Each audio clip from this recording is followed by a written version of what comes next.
Bumaha ng pondo sa Maynila, bumaha pa rin sa Maynila. Bumaha ng pondo sa flood control sa Maynila, amounting to 14 billion, and yet the people of Manila and those people studying, working, doing business, going in and out of Manila continue to suffer with the flooding. District 1, 3.4 billion. District 2, 2 billion and 59 million. District 3, 4.2 billion. District 4, 1.3 billion.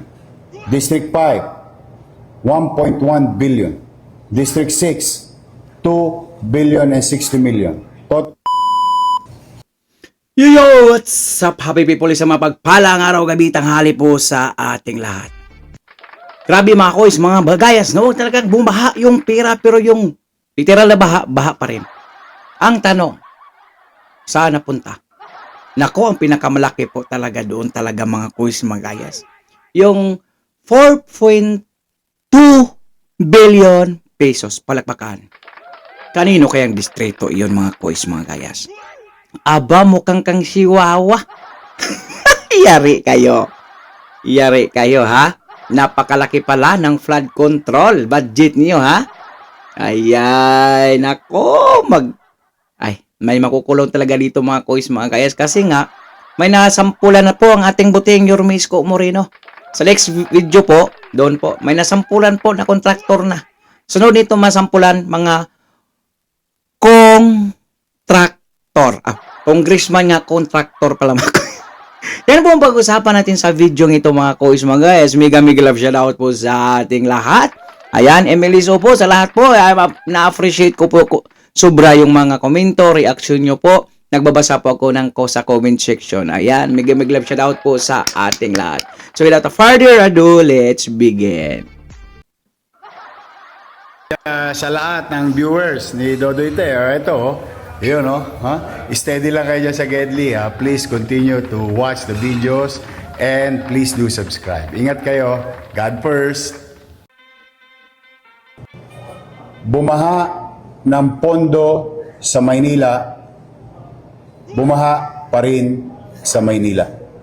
Bumaha ng pondo sa flood control sa Maynila, amounting to 14 billion, and yet the people of Manila and those people studying, working, doing business, going in and out of Manila continue to suffer with the flooding. District 1, 3.4 billion. District 2, 2 billion and 59 million. District 3, 4.2 billion. District 4, 1.3 billion. District 5, 1.1 billion. District 6, 2 billion and 60 million. 2022, 2023, 2024, and 2025.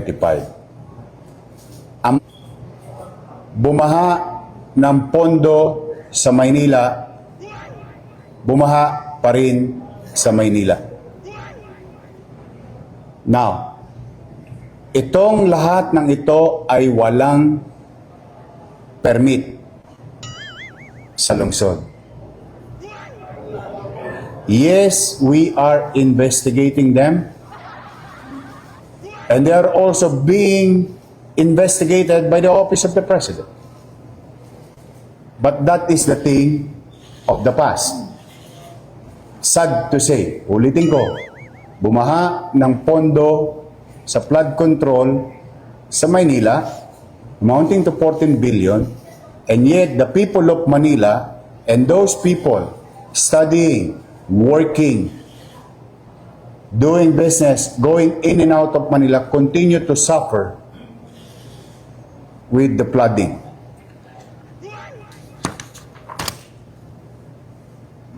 Sino yung may pinaka-highest? Gusto nyo malaman per district? Per district? Yan.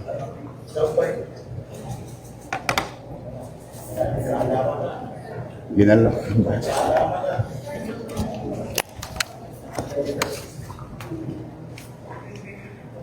District 1, 3.4 billion. District 2, 2 billion and 59 million. District 3, 4.2 billion. District 4, 1.3 billion. District 5, 1.1 billion. District 6, 2 billion and 60 million. Total of 14 billion, Naku po. 313 million, 132,309 pesos and 12 centavos from project allocation for the year 2022, 2023, 2024, Panahon nila and ko na. 2025. At malamang sa hindi, kulang pa yan. Dahil, Kasi ang lahat ng ito ay kinuha lang namin sa website ng Pangulo. Ha.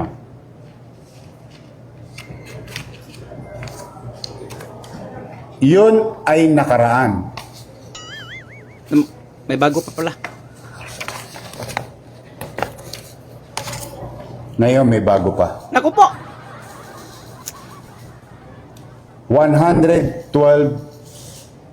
new ongoing projects without permit, Tiba-tiba si Kong. without paying regulatory fees for the local government of Manila. Particularly contractor's tax.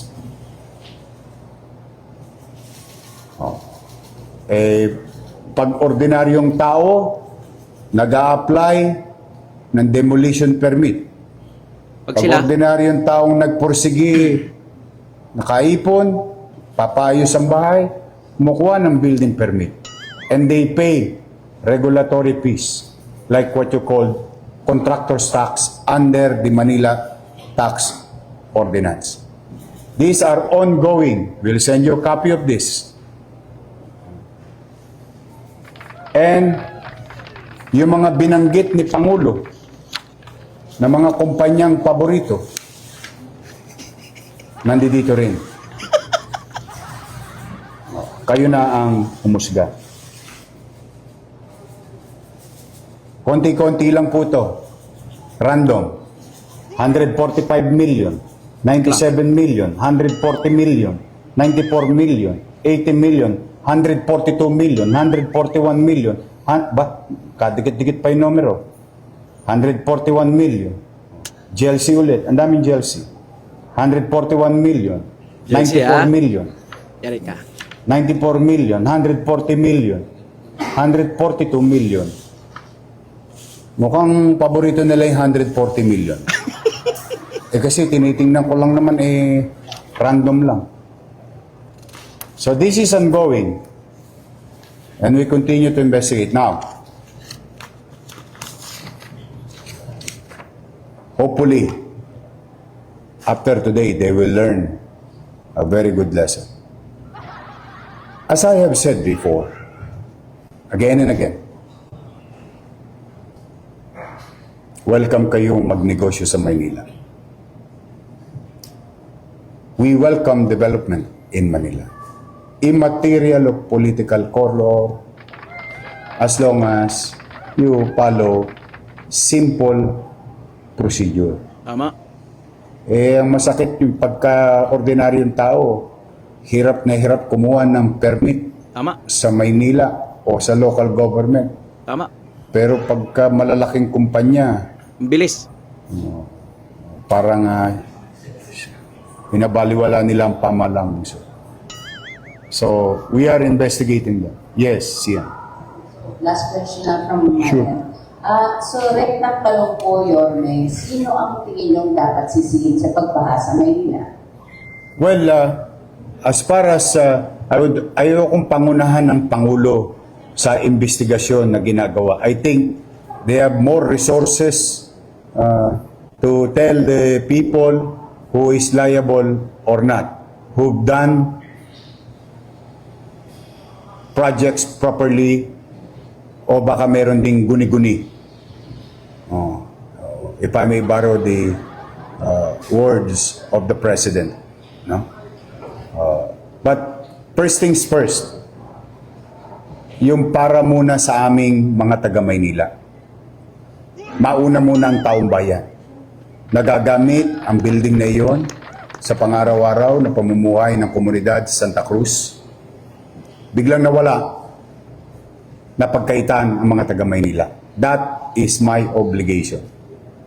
Now, hopefully, someday, somehow, magkaalaman din kung sino ang mga taong may kapabayaan. For now, it's very clear from your city government of Manila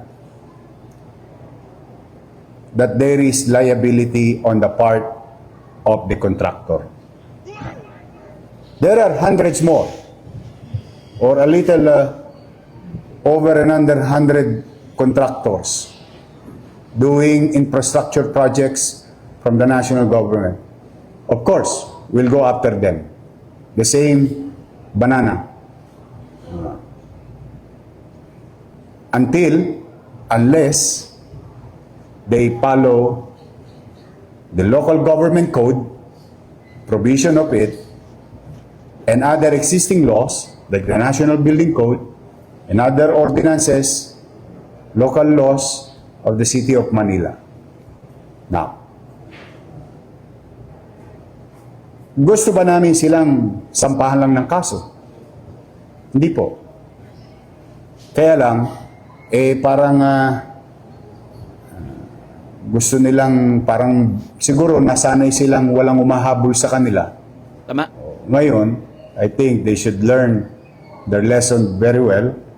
Welcome silang kumuha ng permiso sa Maynila at magbayad ng obligasyon sa syudad ng Maynila. We will welcome them, each and every one of them, if they follow procedure. Sir, good morning po. Camille Samonte po from TV5. Just going back doon sa Chelsea Construction, ano po ba supposedly yung itatayin nila doon sa Centro Comunidad de Santa Cruz. Kind of business? Multipurpose daw. Multipurpose hall. But sir, sino po yung nag-approve? DPWH. DPWH. Without budget. Why? Because this type of projects is one of those under FLR for later release. Para sa mabilis na pangunawa ng ating mga manunod, this project is subject to approval of the office of the President. In the absence of such, it should not be done. Sir, itong Chelsea, meron din silang flood control project po. Meron din. Marami rin. Ano pong mga district po itong ginawa? Halo-halo. Kompleto na po. Bibigay ko sa iyo mamaya yung kopya.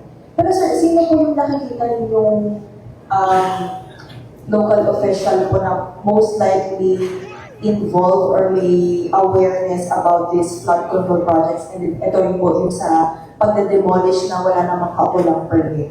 Yes, we are now investigating also other local government official of the past. Tama.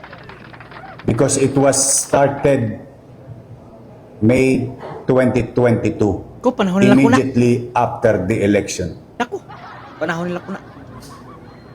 I assume July 1. 2022 to. And then sir, dun sa Chelsea, Chelsea.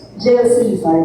Dun sa Chelsea, yung kanilang flood control po dito so far in your observation, are they working or hindi sila usable at all? Well, I don't have to be an engineer or kahit sino man taga Maynila, hindi kailangan maging ininyero or mathematician.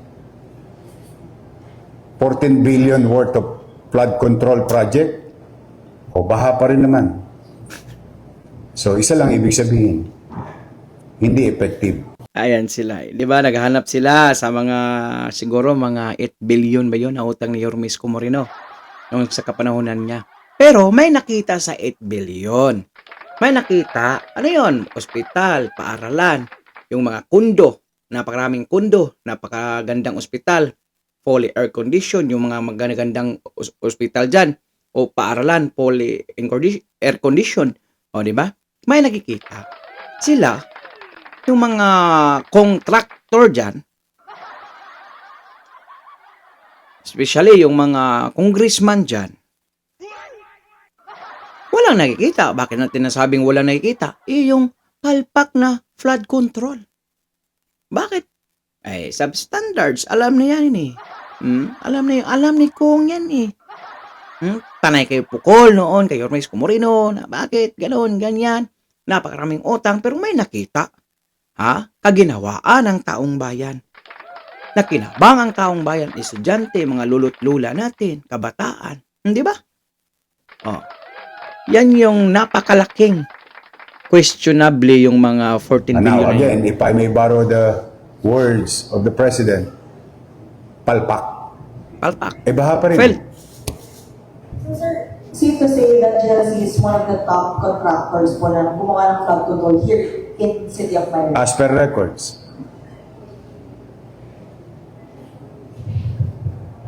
Ed Reyes po sa People's Life. Ed. Doon sa civil case na isasampay nyo dun sa contractor, mag-claim kayo ng damage. Of course. Magkano? So far, 10 million. Pero, mas gusto kong gawin nila ulit yun. Kung sakaling sila'y mapatunayang may sala. I don't want to be ahead of myself. They are now accused.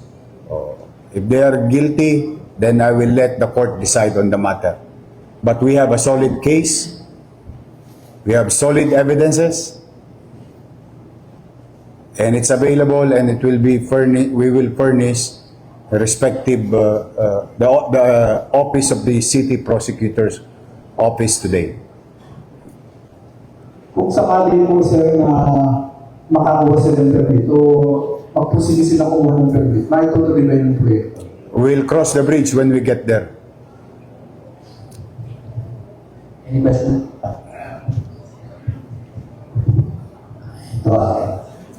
Ngayon, ganito yung ano yun. Ito lately, last week, parang nagkaitin yung bakbakan na ng Joel. Meron bang growth para immediate na pupunta yung na for the sake of Manila? Saka na yun. Political lang yun. Today is what we are after is to fulfill our obligation. Tukdin namin ang aming obligasyon sa taong bayan. Pasilidad ng taong bayan, obligasyon ko itong proteksyonan. At kung kinakailangan maibalik o maituloy, then we'll cross the bridge when we get there. But today is about the grave violation of a corporation doing projects from the national government. And today, the start of new beginning that showing to all contractors that we really mean business and we wanted to put a dot on everything today. If they will not comply, all those mentioned in the records,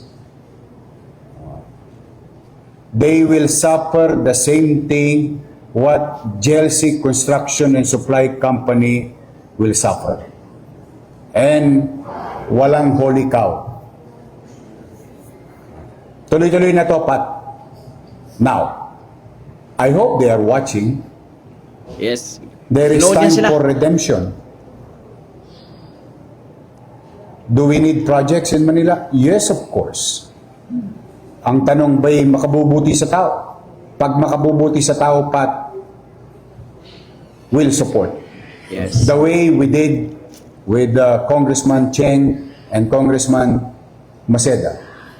So, gano'n lang kasimple ito. Protection of public interest. Doon muna kami today. Yung politika lang yan. Wala natin pag-iintindihin niyo. Ngayon, bakit may sinimulan mo sa mga LGU, ay open na sa buong LGU sa buong Pilipinas na any project dapat tumaan sa permit o paalam man lang.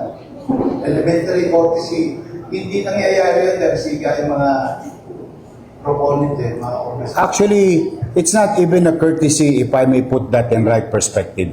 It's more on following the rules and regulations as stated by the law. Tama? So, alam mo yung yung pagod na yung tao, ano ba talaga? Sino ba talaga may sala? O, eto ngayon, yung damdamin ng taong bayan, tinutugunan namin ngayon at tinutuldukan na natin ang mga bagay-bagay.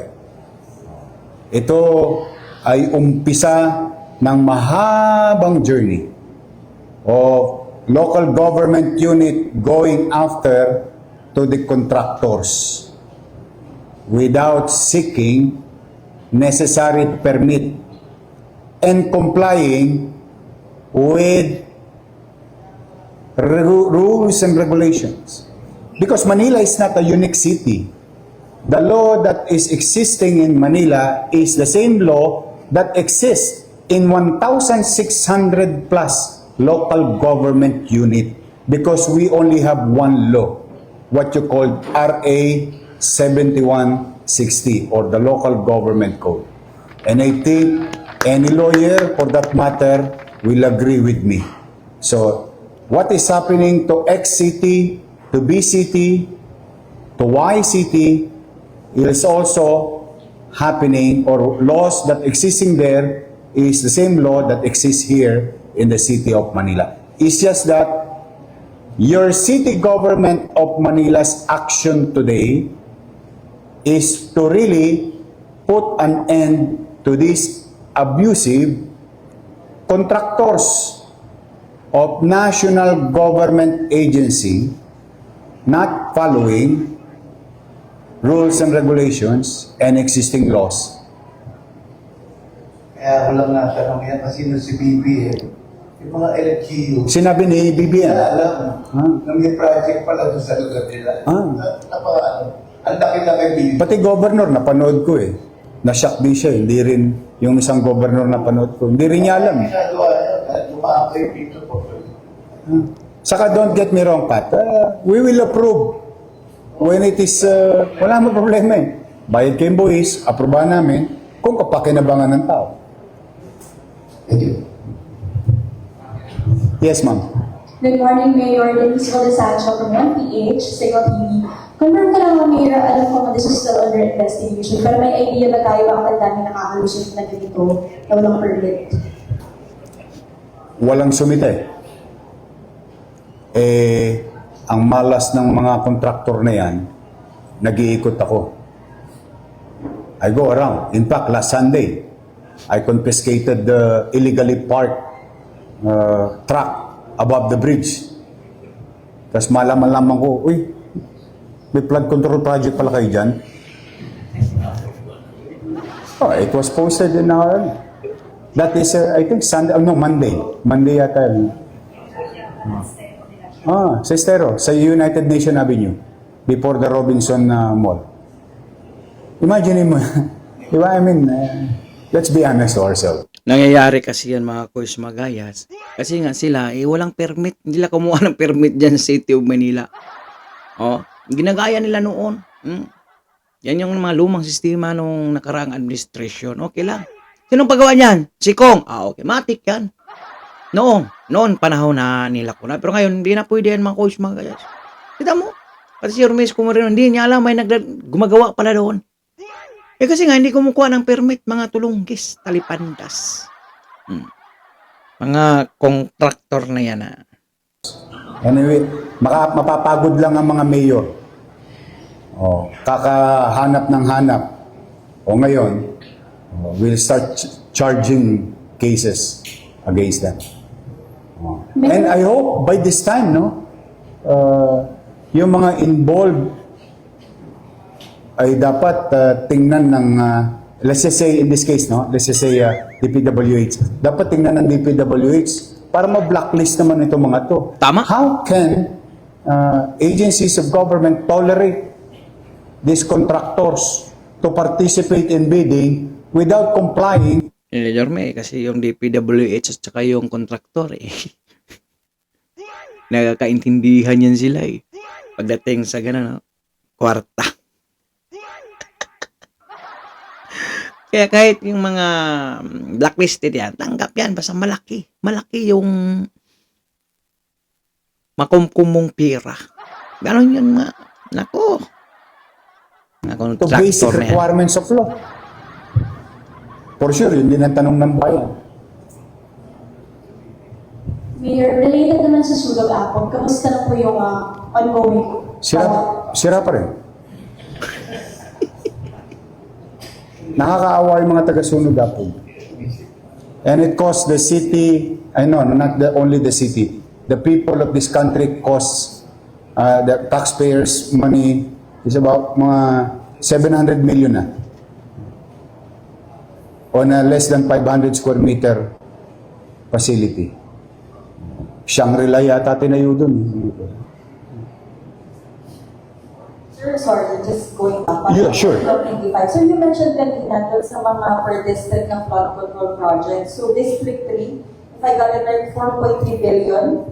So isa po doon sa pinaka malaking allocation ng budget for flood. We'll furnish you the copy, these documents. But Mayor, since District po ito ni Congressman Joel, is he gonna be part of the investigation? And meron na rin po ba tayong coordination with him because it's part of his district and pati sir yung mga contractor po na walang permit na nakalusot.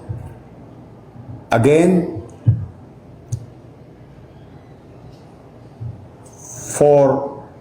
once and for all, this is the right due course as per suggested by our city legal officer, Attorney Lutz.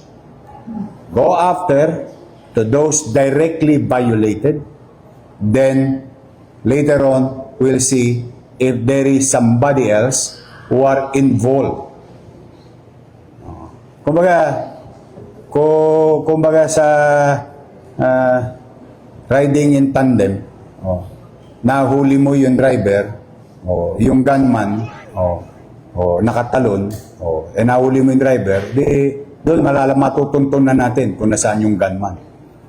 Sort of saying, metaphorically speaking, this is the right course. We've been discussing all these things so that no politics will be involved. Kasi ayoko rin i-pollute yung damdamin ng taong bayan ang taong bayan ay magkaroon ng confusion na politika and so on and so forth. Now, who violated?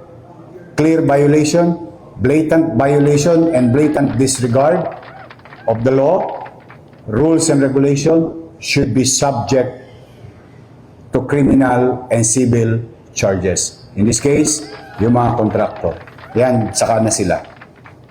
We'll see. Again, I'll cross the bridge when I get there. But I told you, no holy cow. Last question. Okay? Last question. Sino yung holy cow, Yorme? Okay, mag-ingat kayo. We'll update you on the proper cases filed today. We'll send you copies of it for general consumption and the copies of these documents, as you have been asking also, for purposes of clarity and guidance of everyone. Again, to our friends in the media and the bloggers who are here, thank you very much for your time. Thank you for helping us communicate the course of action of your city government. Loobin nawa ng Diyos, magtagumpay tayo at papapanagutin natin ang mga taong umabuso sa mga pasilidad at pagawaing bayan at pondo ng bayan sa lungsod ng Maynila. Magandang araw at pagpalain nawa kayo ng Pong May Kapal. Maraming salamat po. Manila, God first. So ayan mga kois, mga gayas, sino kayong holy cow na yun? O holy cow! So nga mga kois, mga gayas, so napag-alaman natin mga kois ng mga gayas na si Congressman Joel Chua palang may napakalaking budget ng flood control dyan sa may District 6 na nagkakahalaga ng 4.2 billion pesos. Wow, palakpakan. Pakalaki niyan mga kois, mga gayas. Well, malaman natin yan sa investigasyon ng ating Pangulo at sa investigasyon dyan na ginagawa sa City of Maynila, mga kois, mga gayas. Okay? At kung umabot naman po kayo sa dulo ng ating video, may karapatan po kayo mag-like, share, and subscribe. So for now, I'm Can Manila. God first, God bless all. Peace. Bye-bye. Our hearts beat to the city streets. We began to feel the fire. We ride